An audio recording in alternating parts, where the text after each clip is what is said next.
So next studio in this afternoon is from London, is Spin Studio, and we have here the design director of a Spin Studio, Claudia Klatt.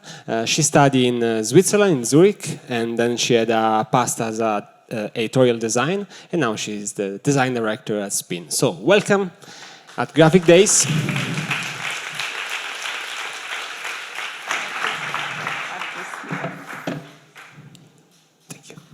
Thank you very much for the introduction. As he said, we are a design studio based in London. Here is an overview of some projects we worked on over the last few years. We work with very different clients. They can be very small businesses, but they also can be huger companies. The range of sectors we work in is also very varied.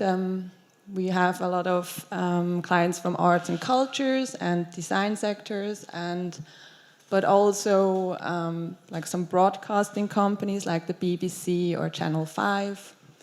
Mubi is an online streaming company. On our list is also a Google Alphabet company called Jigsaw, here in the bottom left corner. And again, they usually come from around the world. It's a very good mix.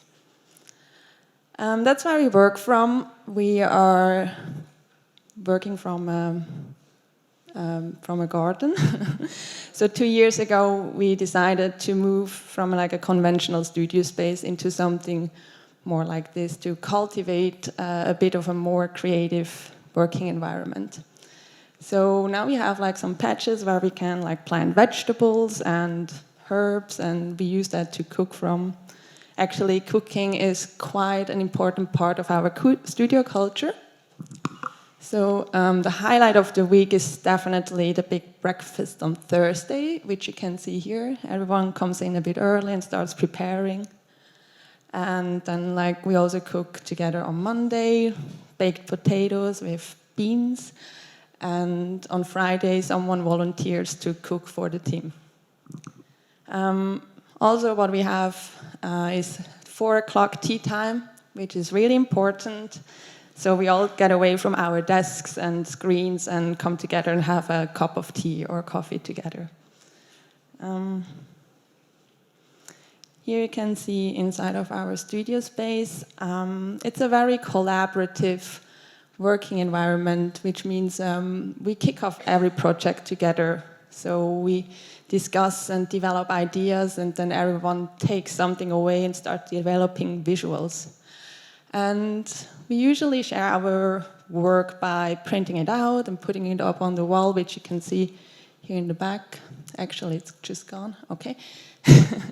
And it's a good way to kind of look at the work and see what's worth pursuing and what's working, what not. And that can be sometimes really time-consuming because you can get lost. So we started to do something recently, which is switching projects after lunchtime. So it's just a way to be a little bit more productive, and it seems to work very well to get some distance from time to time.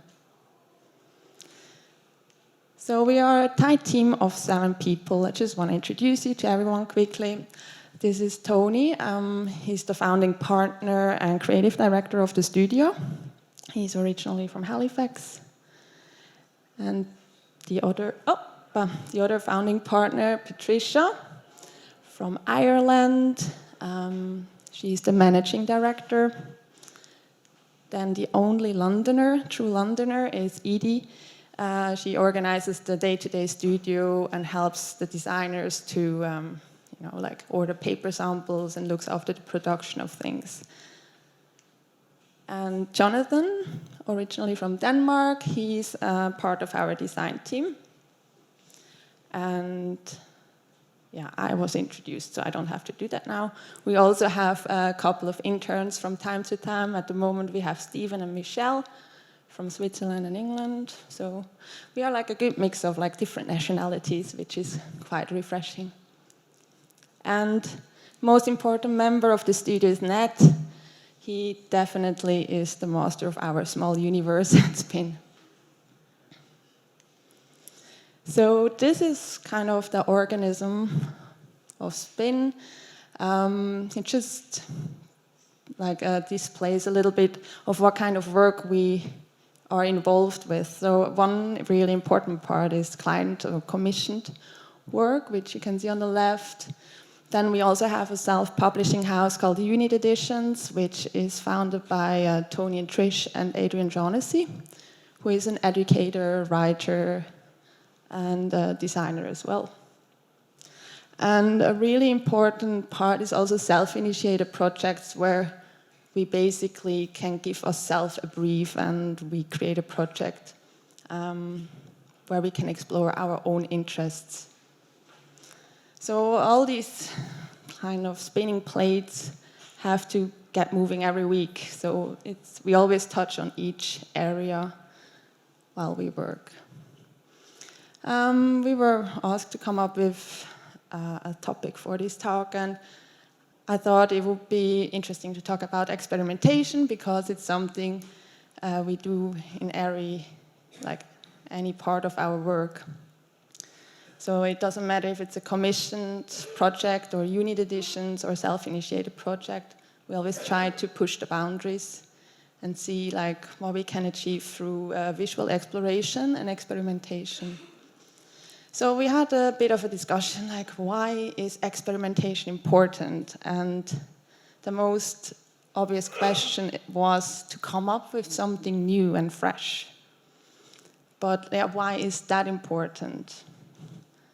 So our conclusion was, through our smartphones, television, computer screens, print media, we have access to billions of images.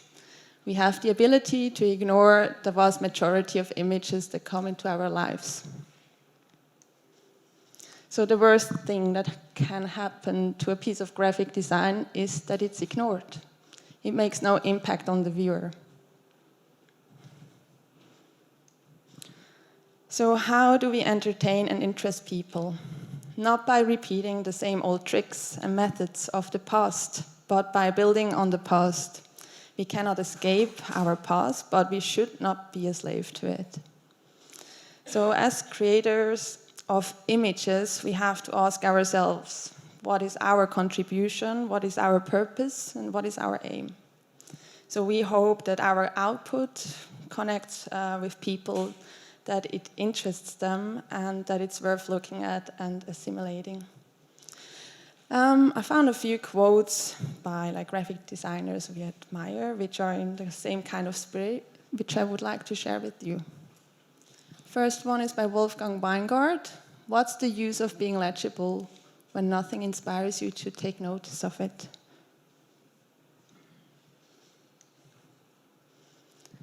Sometimes you sacrifice legibility to increase impact, by Herb Lubalin. And this one brings it pretty much to the point. A quote by Armin Hoffman. There should be no separation between spontaneous work with an emotional tone and work directed by the intellect. Both are supplementary to each other and must be regarded as intimately connected.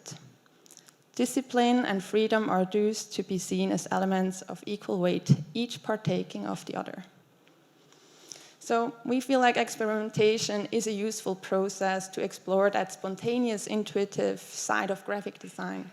Our hope and ambition is that we can make work that's interesting, informative, and is worth a moment of your time.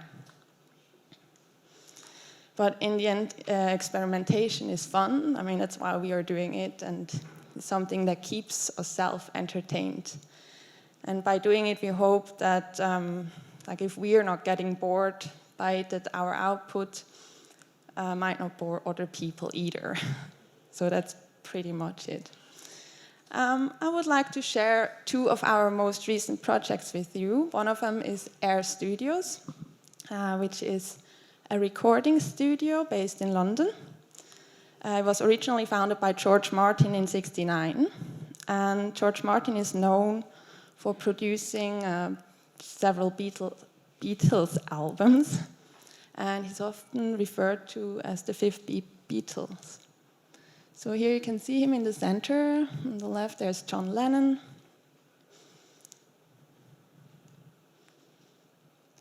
So Air Studios was first set up on Oxford Street, which you can see here still. And in '79, the second studio opened in Montserrat, which is located in the Caribbean islands. Artists like the Beatles, Elton John, the Police, and Rolling Stones recorded their albums there. I think in the 1980s, the studio there got destroyed by a hurricane, so they moved back into Oxford Street. So after the lease ran out on Oxford Street, they had to look for a new studio, and they found that in this church here in Hampstead Heath. And that's where basically our journey begins. So nowadays, our studio records film scores, mainly for like movies, games, and big TV production. They also record like major classical labels and artists like Adele and the like. So we like kick off our projects most of the time with like a visit. Like we get to meet people. We see what they are about. So we had like a little walk through the space. So here on the right-hand side, you still can see the big organ where they, which is originally from the church still. So in that space, they record like big orchestras. And we were able to attend one of the recording sessions. So they had like this really huge orchestra set up. And it was like amazing how they like just played that film music. And next to us, there was like a screen where you can see what movie they were recording it for. And it was like a Pokemon movie. It's like, that just doesn't connect, but it was so impressive to see what kind of work goes into a recording of a movie score. So yeah, it's a very inspiring environment. They have loads of different departments where they record and master and mix stuff. So back to the identity. So we were asked to create a new visual identity for them. And we thought like with such a rich history, it was important to build on this legacy. We found this image by George Martin with the original logo. The story is kind of unclear where this logo comes from or what it means, but we thought it's a really nice connection to a representation of sound. It has like the technical quality and accuracy which you find in engineering, but then it also has the possibility to be expressive. So the first thing we did was like to buy a spirograph set and start drawing up all these different circles. But then like we went onto like the computer and started to play around there a bit more. So here you can see some of our first visual developments. Like there were like some original ideas for an Air logo on the top right.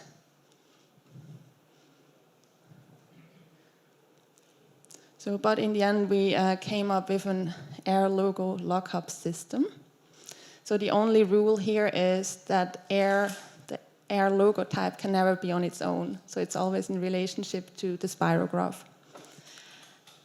And it can be used in like different ways, depending on like where you're using it. And with that also came like another system for their different departments.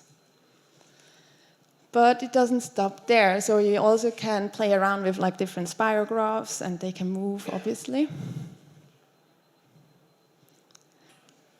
So we started to build up a big spirograph library, which they can use. Some of them are more complex, and some of them are more organic.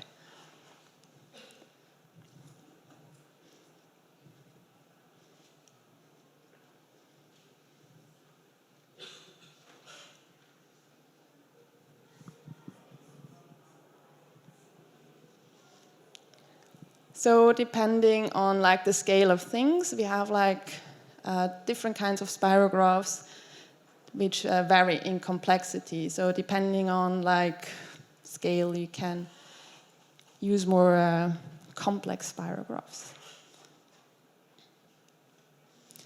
And this whole system was supported by, oh, yeah, it's all disappearing in the white background, by a typographic structure. So you have the structure on one side, it's there, and on the other side you have like a more expressive kind of approach.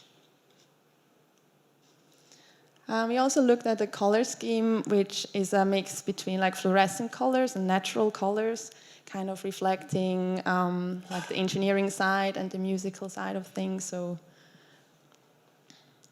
engineering would be more like these vibrant, aggressive colors, and the natural colors represent the music. And we were interested in like making those spirographs interactive, so we started to work together with a programmer in New York called Sam Kilgus. So when you come to the website, ideally, it's still in progress. It's you find like a different spirograph, and like depending on like how you interact with it, it will change form. So these were some early tests. And then like we had like a huge list of applications where we had like to stress test things and see how things would be applied. With that also came, for example, an umbrella, which I've never done in my life before. Like some tote bags. Then like the prototype came back, and we thought like it would be fun to make a little video out of it. Here it is, the spirograph umbrella. So over the last week there, it felt a bit like Christmas, because every day there was like new material coming back. So we have stationery set, some stickers, and some business card proofs. They also have a cafe, so they wanted some aprons. So it was a really long list of items they had to design. So here is an overview of all the material again.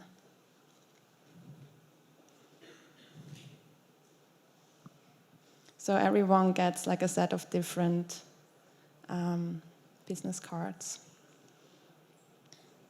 We also did some T-shirts, which they want to give away, and tote bags, stickers, mugs, security T-shirts, aprons, badges, stamps. I mean, it's really, haven't worked on a project like this for a long time, where you actually can produce some printed material.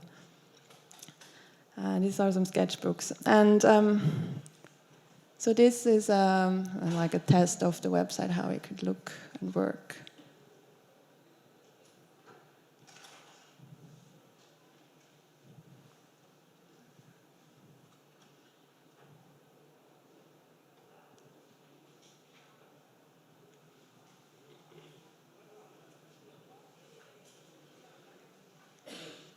Yeah, and as soon as you go into the website there, you find those colors again. So every time you refresh the website or you move to another page, a new color will appear.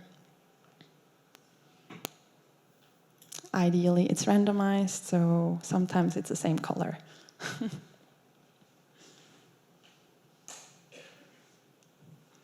The next project is an identity for Matthew Hilton. We started the project actually 10 years ago. So we created a logo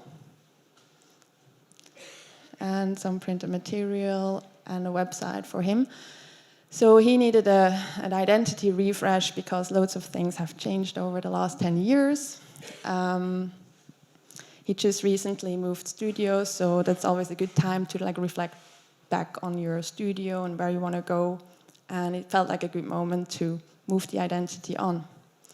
So this should play. Oh yeah, it plays. So here you can see some of his work. It feels like very lifestyle-y, and he described the problem as that he's being perceived as a furniture designer, but he wants to shift the perception into he wants to be perceived as a designer, like a more holistic designer, not just furniture. So with that in mind, we started the design project. Oh, sorry, this is still the old. Again, like we visited the studio, and it really felt like a like pure design studio. They had like workbenches, a couple of computers, and loads of models around. So they also do like a lot of lights and some cutlery, for example, and that had to come like to the forefront in the new project. Sometimes we start a project with like type research. In this case, it was quite extensive. I think in the end we found one that's quite functional. It was called Romo, which is a font that was created to do impact printing on tickets.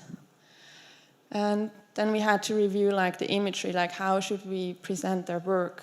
And we thought like we should focus on the design aspect of it and take them out of an environment and basically make icons out of them. And there was also discussion around like we should include some of the process work, like sketching and modeling and manufacturing, which shifts the perception more into a design kind of area. So these were like some early proposals for the homepage. So they basically approached us to do a new website for them. So with colors, we always think like it's good to have a color scheme, but then you should be also able to change it up from time to time. So if you get bored after a year, you should be able to like change it. So in the end, we like started our process with like this fluorescent blue, and started to look at the images, how we should present them, and we decided to go with like more flat images, which are more about form. And sometimes they can be quite abstract, and we also started to introduce movement to it. So this is like the refined proposal and a quick overview of the different templates.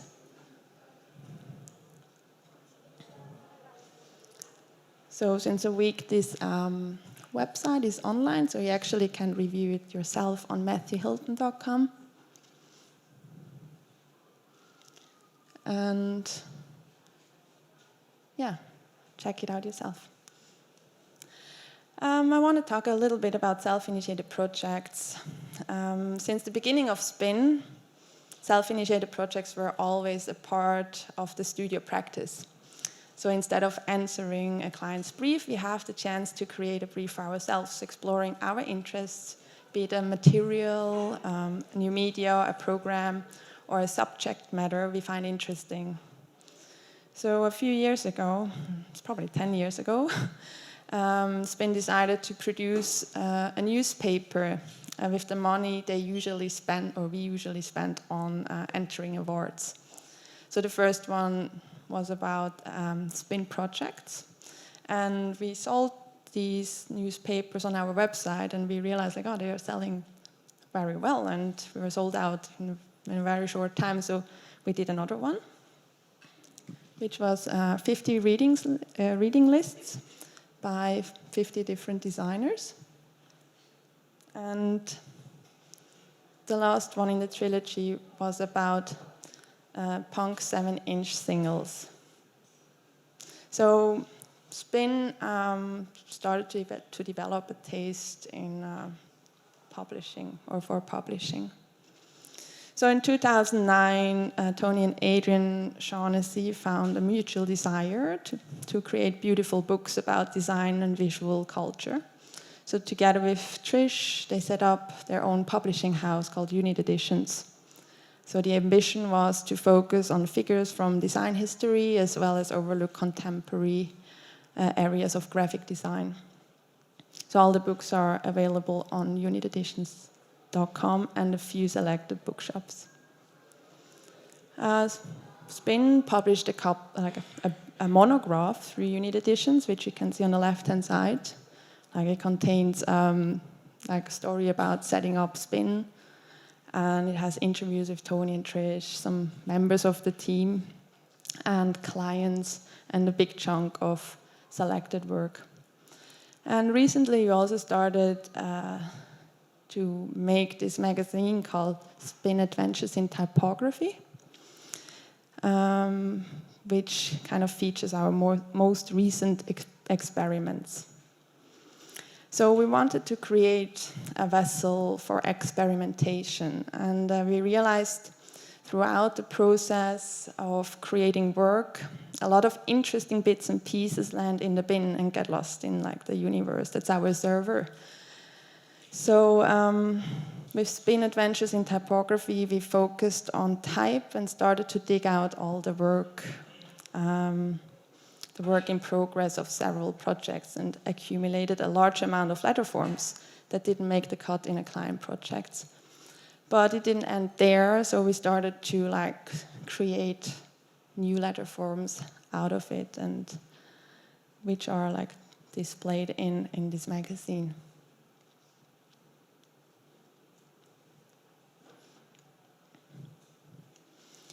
So with Adventures in Typography 2,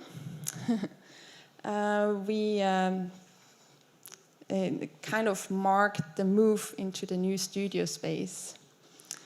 And we saw it as a fresh beginning and embraced the experimental side of typography more and started to explore different avenues, which are collated in here.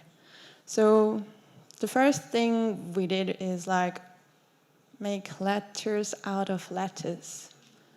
So we went into the garden and started to play around with these organic leaves, which have really beautiful forms.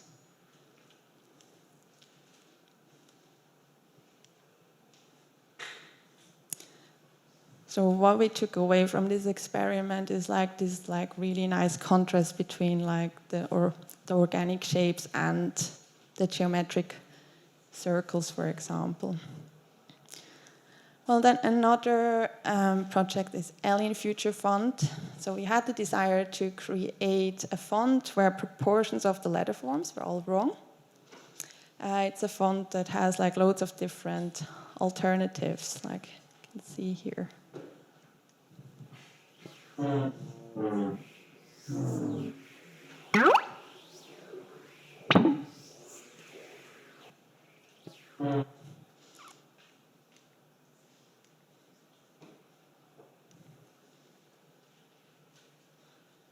It's always nice when you have the chance to explore some movements as well. And at the time, we just celebrated 60 years of Helvetica, so we thought we'll give it some special attention in our issue. So Helvetica has become basically the default typeface for design and anything. You find it on hair salons and on packaging, and it's just everywhere. So we were wondering, what if Helvetica was like Dorian Gray, and every time it got used and abused, it got older and more worn out? So we did some visual experiments by destroying it slightly.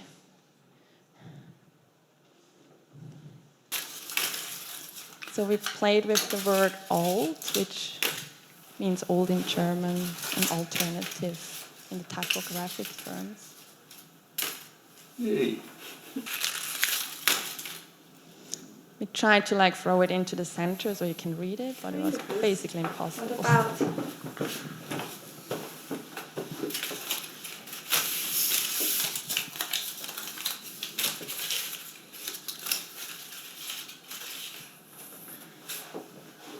There you go. So then we wondered, can we breathe some new life into Helvetica by taking a sharp scalpel and perform surgery on it? So we came up with Dr. Frankenstein's Helvetica.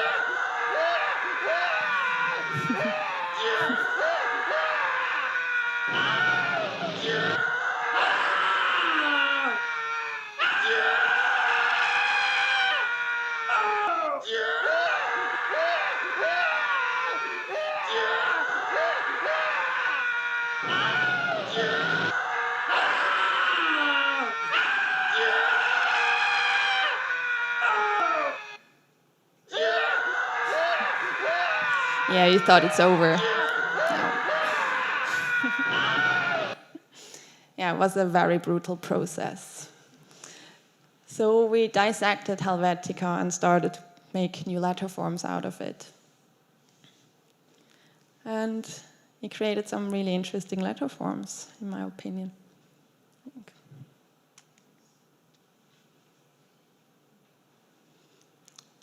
Here's Frankenstein's monster with his own typeface. Unfortunately, we aren't surgeons, so Helvetica had to die and needed to be cremated.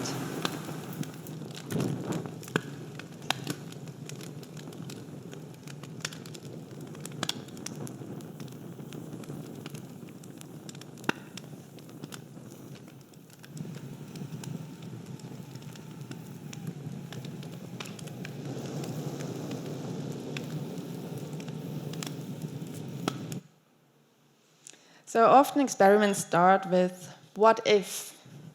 Like, what if we take that stripy ribbon that Tony brought back from Japan and do a full body sculpture a la Grignani? I mean, we all love Grignani. So we had some fun with that weird tape.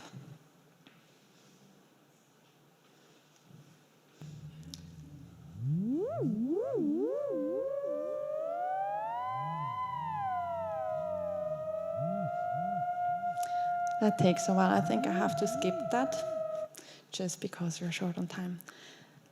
Another experiment was the letterets. What if we take two sets of hands and trying to create letter forms?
All these experiments are compiled in the latest issues of Spin Adventures in Typography. So last thing I want to touch on is DemoFest, which is a festival celebrating motion design in all its wonderfulness. And anyone can participate and has the chance to be part of a 24-hour takeover of 80 screens at Amsterdam Central Station. So we didn't hesitate to be part of this exciting project and started to transform some of these earlier experiments into motion.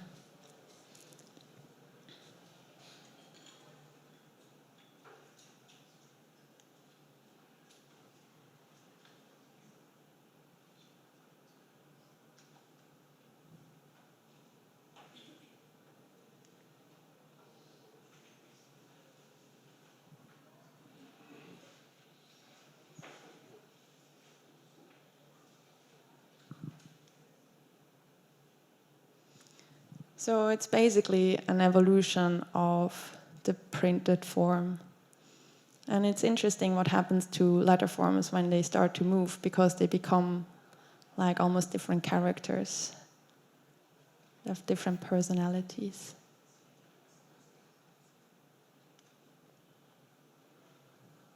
So if you're in Amsterdam on the 7th of November, you should stop by the Central Station. So they had over 2,700 submissions from around the world, so it will be worth stopping by there. Thank you very much.